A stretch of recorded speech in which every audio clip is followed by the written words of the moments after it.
Peggy 18.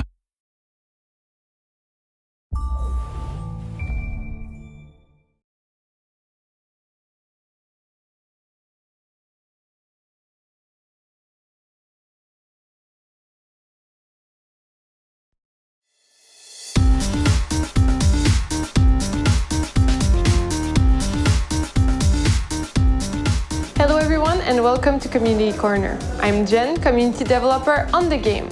Last July, we invited a couple of our most involved players to Montreal, and one of them, GeoFerb, asked, how does sound propagation work? The answer was really interesting, so we discussed this today, and this is why I will be joined by our audio director to talk about it.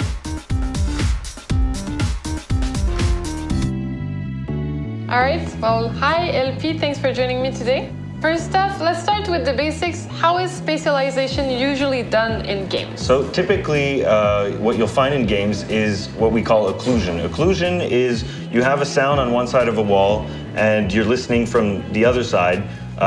You'll get a direct path to that sound, but it'll be filtered, so you won't hear all the frequencies, as if you were right in front of a very thin wall in real life. So that would be a direct path? Yeah, that would be a direct path. But then in our game, what happens? We wanted to inspire ourselves even more on what real life would do. So having two doors open right here, what we're going to do with sound is we're going to send that sound over to this first opening, snap it to there, then the algorithm is going to look for the closest next point to this listener. So it's going to go through here and connect to this wall and back down to the player.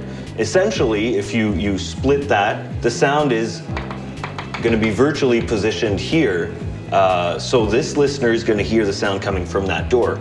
The closer he gets to the door, the more the path is going to come down to the actual position of the listener. So let's say of the emitter. So let's say the listener comes up to here. Well, he's going to hear the sound coming from the corridor, and it'll come back down until he gets to here, where he gets a direct path and has the real position of the source. So we can basically follow the sound he hears to the source. Exactly.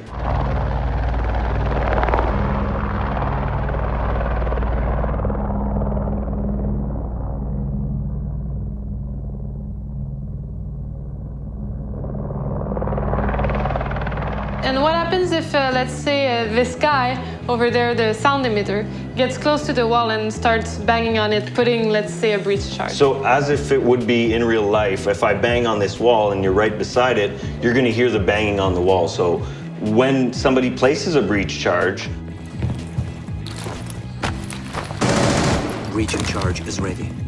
We have a contact sound that plays on the other side of the wall, which is basically a muffled version of that sound, just like occlusion would. Okay, so you need the direct contact sound to make sound come off from the other side. Exactly. So this is what happens when rooms are next to each other, but what happens if they're on top of each other? So something very particular about verticality is that, you know, when you're in a house and you hear somebody walking over you, it's actually the contact sound I was talking to you about. But instead of hitting on a wall, you're hitting on the floor. So in this case, in a certain vicinity from, hearing, you're going to hear these muffled footsteps. As soon as they get out of that type of sphere, you're going to hear the normal propagation. So you're going to hear the direct sound coming from those stairs. So you're going to know that if you follow that path, you're going to get to him.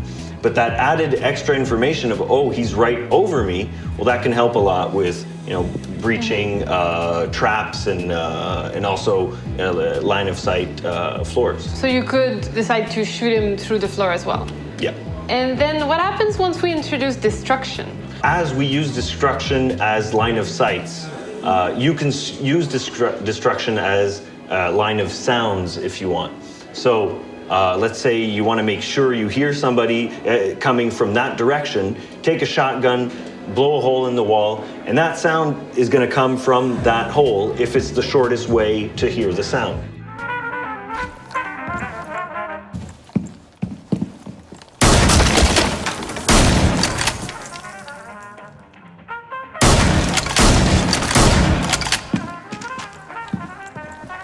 So LP, how can our players use sound to their advantage?